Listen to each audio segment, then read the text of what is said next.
Edition presented by Sonic. Here's Jenny Dell.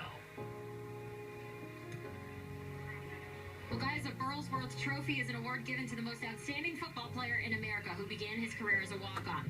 The trophy is named in honor of Brandon Burlsworth, who walked on the field here in Arkansas in 1994 and eventually became an All-American. He was selected 63rd overall by the Colts in the 1999 NFL Draft, but was tragically killed in a car accident 11 days later. Finalists this year are Oklahoma's Baker Mayfield, Penn State's Carl Nassib, Washington State's Luke Falk, and the winner will be decided on December 7th.